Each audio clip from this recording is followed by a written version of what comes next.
আচ্ছা ঠিক আছে, লাস্ট ক্লাসে আমরা যেটা পড়ছিলাম সেটা হচ্ছে আমরা গাউস লর অ্যাপ্লিকেশন নিয়ে পড়েছি। তো গাউস লর একটা মেজর লিমিটেশন ছিল, এটা শুধুমাত্র আমরা ইউজ করতে পারতাম কি সিমেট্রিক চার্জ ডিস্ট্রিবিউশনের জন্য, তাই না? এখন যদি সিমেট্রিক চার্জ ডিস্ট্রিবিউশনের জন্য আমরা ইউজ করি তাহলে সেই ক্ষেত্রে আমাদের প্রথম স্টেপটা যেটা ছিল সেটা হচ্ছে আমাদেরকে একটা সারফেস কনসিডার করতে হতো, যেটাকে আমরা বলি হচ্ছে গাউসিয়ান সারফেস। এবং এই সারফেসটাকে এমনভাবে চুজ করতে হতো যাতে আমাদের যে ইলেকট্রিক ফ্লাক্স ডেনসিটি ডি এটা যাতে আমাদের সারফেসের সাথে নর্মাল অথবা ট্যানজেনশিয়াল হয়, এভাবে আমরা সারফেস চয়েস করতাম। আচ্ছা, এখন এই সারফেস চয়েস করার পরে আমাদের দেখা গেছে যে আমাদের পয়েন্ট চার্জ বা আমাদের লাইন চার্জ বা আমাদের সারফেস চার্জ এগুলোর জন্য আমাদেরকে ক্যালকুলেট করতে হবে ইলেকট্রিক ফ্লাক্স ডেনসিটি। সো এই ক্যালকুলেশনটা করার আগে আমাদেরকে কিছু বেসিক এই কোঅর্ডিনেট সিস্টেমের কনভার্সন শিখতে হবে, ঠিক আছে? সো কোঅর্ডিনেট সিস্টেম হচ্ছে বেসিক্যালি আমাদের তিন রকমের, একটা হচ্ছে কার্টেসিয়ান, একটা হচ্ছে স্ফেরিক্যাল আর একটা হচ্ছে সিলিন্ড্রিক্যাল। আচ্ছা, কার্টেসিয়ান যেটা এটার সাথে আমরা সবাই ইউজড টু, তবে আমরা হচ্ছে 2D বেশি ব্যবহার করি। সো এক্স ওয়াই এর সাথে আমরা পরিচিত, জেডটা আমরা মাঝে মাঝে ইউজ করি, তাই না? বাট আমি হচ্ছে আপনাদেরকে যখন এর আগে স্লাইডে ম্যাপ করিয়েছি তখন কিন্তু সেগুলো হচ্ছে আপনাদের 3 ডাইমেনশনাল ছিল, ঠিক আছে? সো এক্স ওয়াই জেড তিনটে কোঅর্ডিনেটই ছিল। এখন আজকে আমরা দুটা আলাদা কোঅর্ডিনেট সিস্টেম সম্পর্কে পড়বো, একটা হচ্ছে স্ফেরিক্যাল আর একটা হচ্ছে সিলিন্ড্রিক্যাল। আচ্ছা, স্ফেরিক্যাল কোঅর্ডিনেটে কোনো একটা পয়েন্টকে আমাদের ডিনোট করার জন্য আমাদের তিনটা ভ্যারিয়েবল লাগে, একটা হচ্ছে আর, একটা হচ্ছে থিটা, একটা হচ্ছে ফাই। আর সিলিন্ড্রিক্যালের জন্য লাগে হচ্ছে আর, থিটা আর হচ্ছে জেড। তাহলে আমরা প্রথমে কার্টেসিয়ানটা দেখবো এবং পরের যে দুটো আছে সেটাকে কার্টেসিয়ানের সাথে কম্পেয়ার করে আমরা অ্যানালাইসিস করবো, ঠিক আছে? তাহলে প্রথমে যদি আমরা কার্টেসিয়ান দেখি, আমাদের কার্টেসিয়ানে সাপোজ আমরা যেহেতু এক্স ওয়াই এই দুইটা প্লেনের সাথে পরিচিত, সাপোজ এখানে পি আমার একটা পয়েন্ট আছে, তাহলে এই পয়েন্টটা আমার এক্স ওয়াই এই দুটো প্লেনের উপরে আছে। আচ্ছা, এখন এই পয়েন্ট থেকে যদি আমি একটা লম্ব আঁকি, ঠিক আছে, তার মানে কি 90 ডিগ্রি অ্যাঙ্গেলের লম্ব আঁকি, তাহলে সেটা যাবে হচ্ছে কোথায়, আমার জেড প্লেনে। আচ্ছা, তাহলে এই যে জেড প্লেন, এই জেড প্লেনে যে পয়েন্টটা পেলাম সেটা হবে হচ্ছে আমাদের এক্স ওয়াই জেড এই তিনটা নিয়ে, ঠিক আছে? এবং এই পয়েন্ট থেকে যদি আমরা এক্স ওয়াই এর ভ্যালু ক্যালকুলেট করতে চাই তাহলে আমরা পয়েন্ট থেকে কি করব, এক্স অ্যাক্সিস এর উপরে একটা লম্ব আঁকবো, দেন হচ্ছে আমাদের এক্স অ্যাক্সিস কে যে পয়েন্টে ছেদ করবে সেটা হচ্ছে আমাদের এক্স অ্যাক্সিস এর ভ্যালু, আর এই মাঝখানে ডিসটেন্সটা যেহেতু এটা আমাদের ওয়াই অ্যাক্সিস এর প্যারালাল, সো এটা হচ্ছে আমাদের ওয়াই অ্যাক্সিস এর ভ্যালু। সো এটা হচ্ছে বেসিক্যালি আমাদের 3 ডাইমেনশনালের ক্ষেত্রে কার্টেসিয়ান কোঅর্ডিনেট কেমন হয় সেটা আমরা দেখলাম। আচ্ছা, আজকে আমরা যে দুটো করব সেটা হচ্ছে সিলিন্ড্রিক্যাল আর স্ফেরিক্যাল। তাহলে প্রথমে আমরা সিলিন্ড্রিক্যাল দিয়ে স্টার্ট করি। আমাদের এই পি পয়েন্টটাকে আমরা যদি আমাদের সিলিন্ড্রিক্যাল কোঅর্ডিনেট সিস্টেমে ডিনোট করতে চাই তাহলে আমরা এখানে এটা দিতে পারি। আচ্ছা, এখন এই পয়েন্টটাকে আমাদের ডিনোট করার জন্য লাগবে হচ্ছে তিনটা ভেরিয়েবল, একটা হচ্ছে আমাদের আর, একটা হচ্ছে থিটা, একটা হচ্ছে জেড। এখন আমরা যদি কার্টেসিয়ানের সাথে কম্পেয়ার করি তাহলে আমাদের কমন ভেরিয়েবল যেটা সেটা হচ্ছে আমাদের জেড। তাহলে আমাদের জেড এর এক্সট্রা কোনো ক্যালকুলেশন দরকার নাই, আমাদের শুধুমাত্র আর আর থিটা ক্যালকুলেশনটা দেখতে হবে। সো এইটা যদি আমাদের পয়েন্ট হয় তাহলে এক্স ওয়াই প্লেন, এই প্লেন থেকে আমরা এই পয়েন্টের উপরে হচ্ছে অরিজিন থেকে একটা ডিসটেন্স নিব যেটাকে আমরা বলি হচ্ছে আর, এবং এই আর আমাদের এক্স অ্যাক্সিস এর সঙ্গে যে অ্যাঙ্গেলটা করবে সেটাকে আমরা বলি হচ্ছে থিটা, ঠিক আছে? এবং জেড আগের মতো এখান থেকে জেড প্লেনের উপরে আমরা একটা লম্ব আঁকবো, তাহলে হচ্ছে আমরা জেড এর ভ্যালু পাবো। তাহলে এখানে আমাদের তিনটা ভেরিয়েবল, একটা হচ্ছে আর, একটা হচ্ছে থিটা, একটা হচ্ছে জেড। আচ্ছা, তাহলে যেহেতু আমাদের দুইটা কোঅর্ডিনেটে জেড কমন, তাহলে জেড ইকুয়াল টু জেড। এখন আমার আর এর ভ্যালু কত হবে সেটা আমাদের বের করতে হবে। সো পোলার কোঅর্ডিনেটের ক্ষেত্রে বা হচ্ছে সিলিন্ড্রিক্যালের ক্ষেত্রে আমাদের আর ইকুয়াল টু হবে x square plus y square তার রুট ওভার, ঠিক আছে? আর থিটা ইকুয়াল টু হবে হচ্ছে tan inverse y by x। দেখা হবে আচ্ছা, তাহলে এটা গেল হচ্ছে আমরা cylindrical coordinate system. Cylindrical coordinate সিস্টেমে আমরা যে এই পয়েন্টটা বরাবর যদি একটা সিলিন্ডার কনসিডার করতে চাই তাহলে যে আমি মোটামুটি একটা সিলিন্ডার রেখেছি রেড মার্কার দিয়ে, তো আমরা এখন যদি একটা জিনিস একটু অবজার্ভ করি, আমাদের কাছে যদি একটা লাইন চার্জ থাকে, ঠিক আছে, সাপোজ আমাদের কাছে একটা লাইন চার্জ আছে, যে এই লাইনটা বরাবর আমার কিছু চার্জ আছে, ঠিক আছে? তাহলে লাইন চার্জের ক্ষেত্রে আমরা যদি সিলিন্ড্রিক্যাল কোঅর্ডিনেট সিস্টেমে ক্যালকুলেশন করি তাহলে আমাদের সিমেট্রিক পাবো, তাই না? কারণ হচ্ছে এটা আমার একটা এই লাইনটা কি আমাদের যে সিলিন্ডার আছে সেটা আউটার লেয়ারে, তাহলে এই লাইন থেকে আমাদের সিলিন্ডারের মাঝখানে প্রত্যেকটা পয়েন্টে আমাদের ইলেকট্রিক ফিল্ড ইন্টেন্সিটি বলি বা আদার্স যেগুলো সেগুলো আমাদের সিমেট্রিক হবে, মানে ইকুয়াল হবে, তাই না? মানে এখান থেকে এর ভিতর সাইডে পয়েন্টগুলোতে তো আমার ইকুয়াল হবে, তাই না?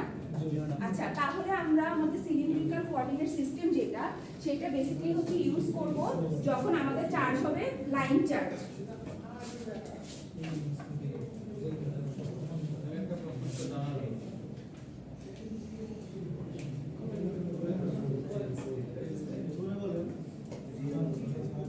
আচ্ছা, এরপরে যেটা আছে সেটা হচ্ছে আমাদের স্ফেরিক্যাল কোঅর্ডিনেট সিস্টেম।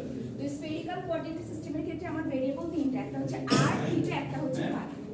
আমরা জানি যে থিটা হচ্ছে লম্ব বাই ভূমি, তো y বাই x যেটা, তো y বাই x লম্ব বাই ভূমি এর থিটা তো তো সেই ক্ষেত্রে লম্ব হবে তো আপনার z, এই যে tan থিটা লম্ব হচ্ছে z, আর tan থিটা। আচ্ছা, এখানে z টা আসবে কিভাবে?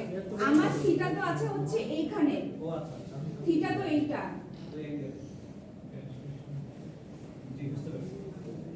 এখানে এর ক্ষেত্রে লম্ব হচ্ছে y। জি ম্যাম, এখন আমি ওই অ্যাঙ্গেলটা কেন করি? আচ্ছা, স্ফেরিক্যালের ক্ষেত্রেও সিমিলারলি আমরা হচ্ছে কি একটা পয়েন্ট কনসিডার করতে পারি। স্ফেরিক্যালের ক্ষেত্রে যেটা করব, পয়েন্টটাকে আমরা হচ্ছে উপরের দিকে কনসিডার করব। আচ্ছা, তাহলে সাপোজ এটা আমার পি পয়েন্ট, ঠিক আছে? এখন আমরা একটা জিনিস দেখি, এই দুটার মধ্যে কমন হচ্ছে কি আর দুইটা হচ্ছে কমন, কিন্তু থিটাটা অ্যাকচুয়ালি যদি আমরা এই সেন্সে দেখি, এই থিটা এখানে যেটা থিটা ছিল এখানে বেসিক্যালি সেটা ফাই হয়ে গেছে। বাট আমাদের সবসময় মনে রাখতে হবে থিটা হচ্ছে আর এর সাথে অ্যাঙ্গেল, যে কোনো একটা অ্যাঙ্গেল হতে পারে। সেটা এখানে যেটা ছিল এক্স অ্যাক্সিস এর উপরে, এখানে সেটা কি জেড এর সাথে, তাই না? বাট আর রিলেটেড অ্যাঙ্গেল হচ্ছে আমাদের থিটা। সো ওইভাবে কম্পেয়ার করলে থিটাও সেম, বাট এখানে যেহেতু ভ্যালু আলাদা হবে সো আমি হচ্ছে থিটাকে আলাদা রাখলাম। আচ্ছা, আর ফাই তো ফাইয়ের মতো জেড, এই কোঅর্ডিনেট সিস্টেমে কিন্তু আমাদের জেড নাই, ঠিক আছে? স্ফেরিক্যালে আমাদের হচ্ছে জেড নাই। এখন যদি দেখি এটা সাপোজ পি আমাদের একটা পয়েন্ট, আচ্ছা তাহলে পি পয়েন্টের ক্ষেত্রে আমরা আগের মতো কি করতে পারবো? এখানে একটা লম্ব আঁকতে পারবো না এক্স ওয়াই প্লেনের উপরে? আচ্ছা, আঁকলাম। এখন আমাদের অরিজিন থেকে এই পয়েন্টের ডিসটেন্স হচ্ছে আমার আর, এবং আর আমার জেড এক্সিস এর সাথে যে অ্যাঙ্গেলটা করবে সেটা হচ্ছে আমার থিটা, ঠিক আছে? ওকে, তাহলে যদি এটা হয় তাহলে আমাদের এটা যদি অ্যাঙ্গেল হয়, এটা যদি আমার আর হয়, তাহলে এই বাহুটার যে লেন্থ সেটা কত হবে? আর cos থিটা, ঠিক আছে? সিমিলারলি এই পাশটা হবে কত? আর sin থিটা। আচ্ছা, তাহলে এইটা যদি আর sin থিটা হয় তাহলে এইটাও আমাদের আর sin থিটা।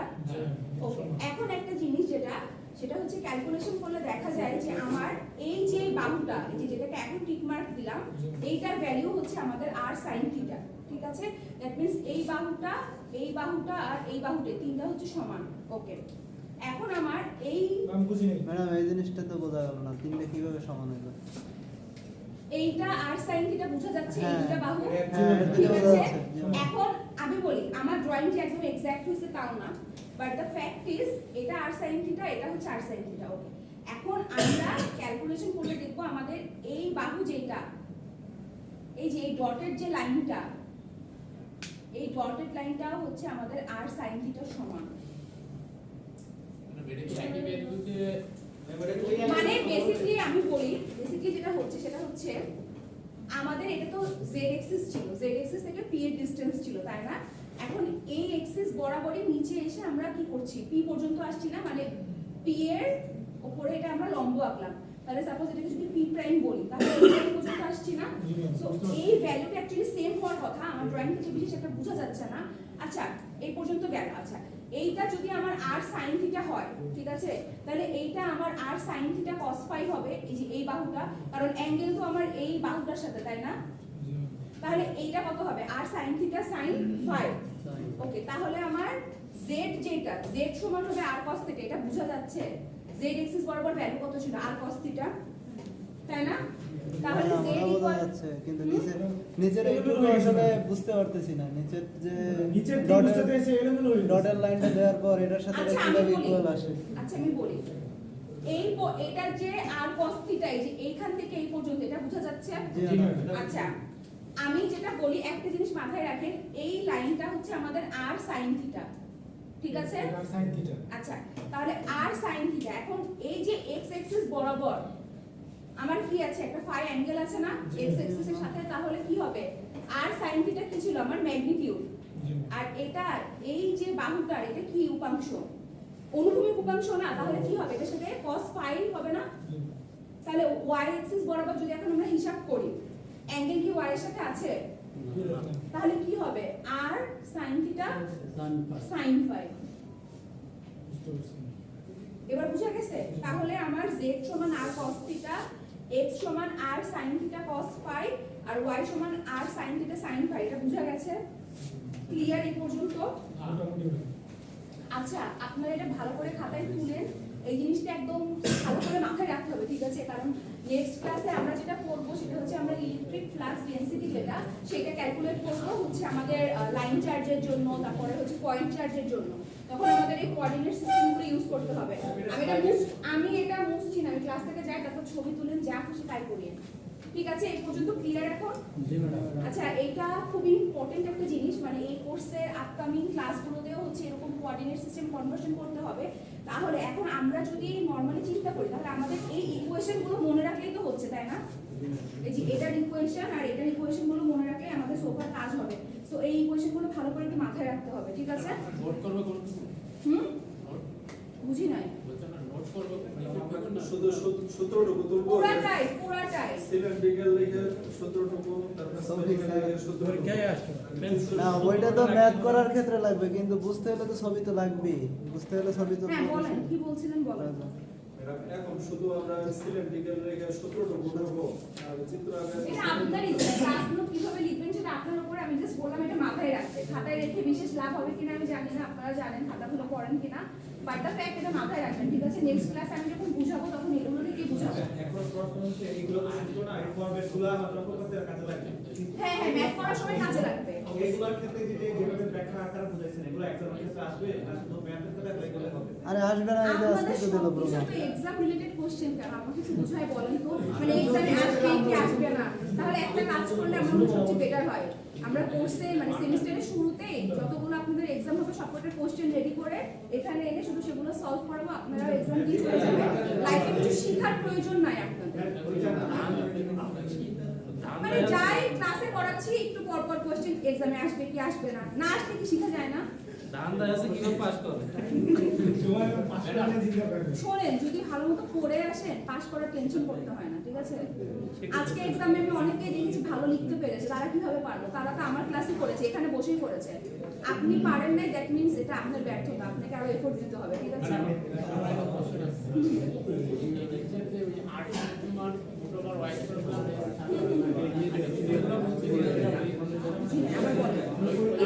আস্তে r equal to root over x square y square কিভাবে হইছে এটা জিজ্ঞেস করছি। এটা বিনা করেছে ফর্মুলা। এটা মানে ফিগার ঠিক আছে, আমি এটা ধরছি, কিন্তু আমার মানগুলো তো কই? আমি ওখানে এটা তো আমি বলি শোনেন, আপনাকে যেটা করতে হবে সেটা হচ্ছে ধরেন আপনাকে একটা কোঅর্ডিনেট সিস্টেম, ধরেন কার্টেসিয়ানে একটা পয়েন্টের ভ্যালু দেওয়া আছে x y z, মনে করেন 3 2 -1। কিসের অবস্থা আমি ত্রিভুজ ছাড়া অ্যাপ্লাই করতে পারবো? তো এখানে কি ত্রিভুজ ফর্ম হয় না? এটা কি একটা ত্রিভুজ না? রাইট অ্যাঙ্গেল ট্রায়াঙ্গেল না এটা? এখানে y মান কি ওটা সাপেক্ষে ধরা হয়েছে? এইটা এতটুকু কি y, তাই না? আর এইটা কি আমাদের x